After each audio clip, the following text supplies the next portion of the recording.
السلام علیکم ورحمۃ اللہ وبرکاتہ۔ بچوں، پھر سے استقبال ہے آپ کا ہماری پاٹھشالہ میں، جہاں ہم نے لے کر آئے اردو کمار بھارتی 10ویں جماعت کا نمبر 3 سبق بھولا کے سوال جوابات۔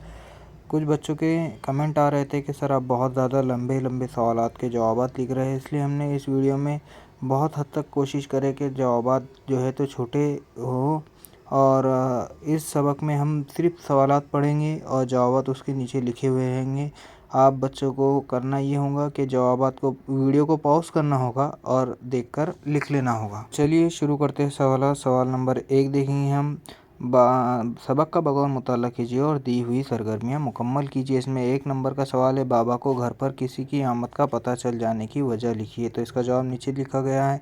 نمبر 2 ہے، مایا کے مکھن جمع کرنے کا طریقہ بیان کیجیے، تو اس کا بھی جواب نیچے لکھا گیا ہے۔ تیسرے نمبر کا ہے، سبق میں مذکور رشتوں اور رشتہ داروں کے نام لکھیے، تو اس کا جواب یہاں لکھا گیا ہے۔ اب اسی طرح چوتھے نمبر کا سوال دیکھیں گے۔ چوتھا نمبر کا سوال ہے، مایا کے بھائی کے گھر آنے کی وجہ بیان کیجیے، تو اس کا جواب نیچے لکھا گیا ہے۔ اب اس کے آگے کا سوال 5 نمبر کا، راکھی بندھن پر بھائی بہنوں کے درمیان قول و قرار کو قلم بند کیجیے، اس کا جواب نیچے لکھا گیا ہے۔ اسی طرح چھٹے نمبر کا سوال ہے، سماج مایا کو اچھے کپڑے پہننے اور ہنسنے مسکرانے سے روکتا تھا، سبب تحریر کیجیے، اس کا جواب بھی نیچے لکھا گیا ہے۔ اب اگلا سوال ہے 7ویں نمبر کا، بھولا کی سمجھ میں نہ آنے والی بات بیان کیجیے، تو اس کا جواب لکھا گیا ہے، آپ دیکھ کر کاپی کر لیجیے۔ نمبر 8 ہے، بھولا کبھی بابا کا تو کبھی ماتا کا ہونے کی وضاحت کیجیے، تو اس کا جواب نیچے لکھا گیا ہے۔ اب 9 نمبر کا سوال ہے، دیکھیے، بابا کا بھولا کو رات اور دن میں کہانی نہ سنانے کا سبب لکھیے، اس کا بھی جواب ہم نے لکھ کر دیا ہے، آپ بھی اسی طرح لکھ لیجیے اور اسے خاص طور پر یاد کیجیے تاکہ آپ کو جواب لکھنے میں آسانی ہو۔ اب اس کی طرح اگلا سوال ہے، 10 نمبر کا، سبق کے پیغام کو مختصراً اپنے لفظوں میں بیان کیجیے، تو اس کا جواب لکھ کر دیا ہے ہم نے، دیکھ کر لکھ لیجیے۔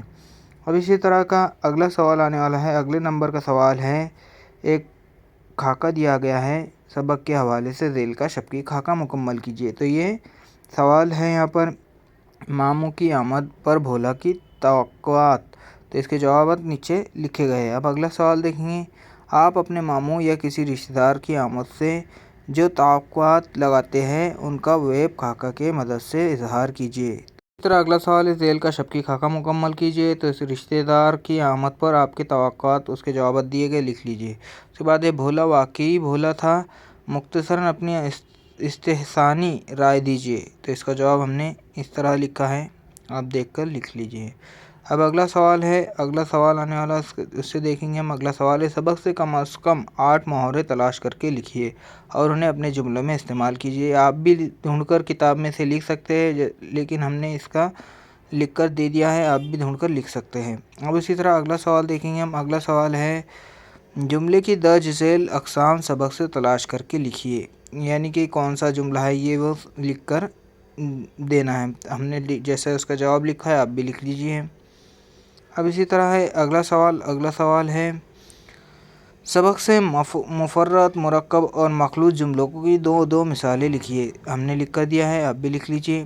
سبق سے اسم جمع تلاش کر کے لکھیے، اسم جمع 1 ہے سماج، نمبر 2 میلہ۔ اب اگلا سوال دیکھیں گے ہم، درج ذیل نکات کے تحت بیان کی استحسانی کی سرگرمیاں کو مکمل کیجیے، تو اس کے نکات دیے ہیں، آگے اس کے جوابات لکھے گئے ہیں، بیان کا مطلب اور کیا سبب ہے وہ لکھا گیا ہے۔ آپ بھی اسی طرح سے اپنے الفاظ میں بھی لکھ سکتے ہیں یا پھر یہاں پر دیکھ کر بھی کاپی کر سکتے ہیں۔